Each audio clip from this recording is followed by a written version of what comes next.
মুসলমান হইয়া হিন্দুর দুর্গা পূজায় কিভাবে গেলা? আরে তোমার কি হয়ে গেল? তোমার কি লজ্জা শরম তুমি দয়ে ফেলে দিয়েছো? তোমার কি কোনো লজ্জা শরমও নাই? তোমার কি কোনো লজ্জা শরমও নাই? আবার কি সুন্দর বলতেছ, ধর্ম যার যার, উৎসব সবার। হাই রে মুসলমানেরা, হাই রে মুসলমানেরা, তোমার কি হয়ে গেল? আজকে গত কিছুদিন আগে যে কুরবানি গেছে, আপনাদের এই নরসিংদীর যারা হিন্দু তারা বোধ হয় আপনাদের লগে 2-4টা কুরবানি করছে। করছে? একটাও করে নাই, একটাও করে নাই। আপনাদের মাধবদী বাজারে ব্যবসা করে এরকম হিন্দু আছে না নাই?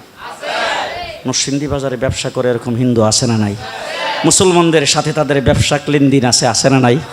আরো জোরে বলেন, আছে না নাই? তাইলে আমার যখন কোরবানি আসলো তখন একটা হিন্দু তো একথা বললো না, তাদের সঙ্গে ব্যবসা করি, তাদের সঙ্গে সমাজ করে চলি, তাদের বাজারে বাজার করি, তাদের সঙ্গে লেনদেন করি, তাদের সঙ্গে উঠা বসা করি। তাইলে তো আমরা আমাদের যা সামনে কোরবানি যখন মুসলমানদের আসছে তখন ধর্ম যার যার, উৎসব তো সবার। তারা যখন কোরবানি করে তাদের সাথে আমরাও 2টা কোরবানি দেই। দিছে কোন হিন্দু? জি, আপনার জুমার নামাজ পড়তে বোধহয় আসছে, ঈদের নামাজে তো যাই, সবে বরাতে তো মোমবাতি দেয়। জি, আজ পর্যন্ত কোনোদিন মুসলমানদের উৎসব শবে বরাত একটা হিন্দু মসজিদে দেখার জন্য আসলো না। মুসলমানদের উৎসব শবে কদর একটা হিন্দু কোনোদিন চাওয়ার জন্য আসলো না। মুসলমানদের উৎসব রমজান মাসের রোজা একটা হিন্দু কোনোদিন তোমার সাথে সমাজ করার জন্য রাখলো না। একটা হিন্দু কোনোদিন তোমার ঈদের নামাজে আসলো না।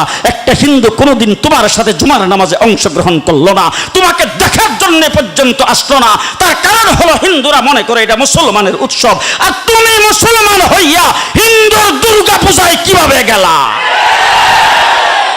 আরে তোমার কি হয়ে গেল? তোমার কি লজ্জা শরম তুমি দয়ে ফেলে দিয়েছো? তোমার কি কোনো লজ্জা শরমও নাই?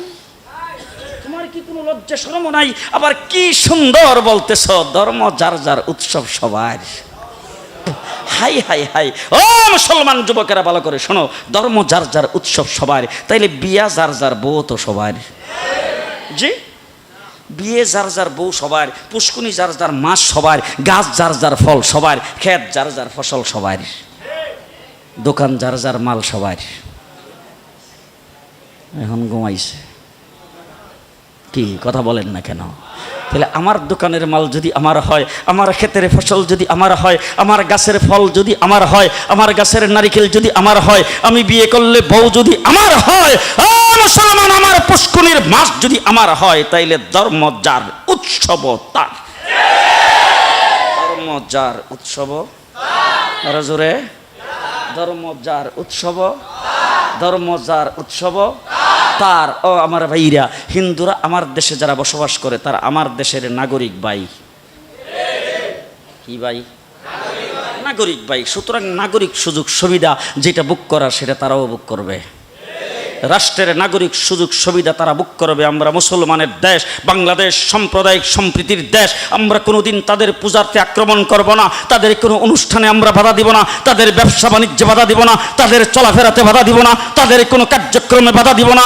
নাগরিক সমস্ত সুবিধা তারা বুক করে বাংলাদেশে বসবাস করবে। এইটা দেওয়ার জন্য যদি আমাদের কোনো যুদ্ধ জাহাজ করা লাগলে সেটাও আমরা করব। তবে মুসলমান কোনোদিন হিন্দুদের পূজায় যাইতে পারবে না। হিন্দু জীবন আমাদের কোনো পূজায় আসে না।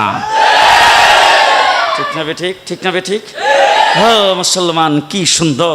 আমার দেশের মুসলমানদের ছেলেপেলাদের পর্যন্ত আজকে গায়ে রং লাগানো হচ্ছে। মুসলমানদের ছেলেপেলাদের ছেলে মেয়েদের গায়ে রং দেওয়া হচ্ছে। তার কারণটা কি? বলে ধর্ম যার যার, উৎসব সবার। ধর্ম যার যার, উৎসব সবার। তাইলে তুমি যখন উৎসব করলা ঈদের দিন, তোমার ঘরে সেমাই পাক হলো, কোনো হিন্দুর ঘরে সেমাই কিনছে জীবনে? রাগ করতেছে? তোমার ঘরে যে তুমি সেমাই পাকাইলা ঈদের দিন হিসাবে, তোমার উৎসব হিসাবে, কোন মুসলমানের সেমাই পাক করা দেখা হিন্দু কোনোদিন সেমাই পাক করছে? কথা দিয়ে আসতে কোন করছে কোনোদিন? তাইলে মুসলমান তুমি বুঝতে পারলাম না, তুমি কিভাবে বৈশাখ মাসের 1 তারিখে ইলিশ মাছ কিনলা?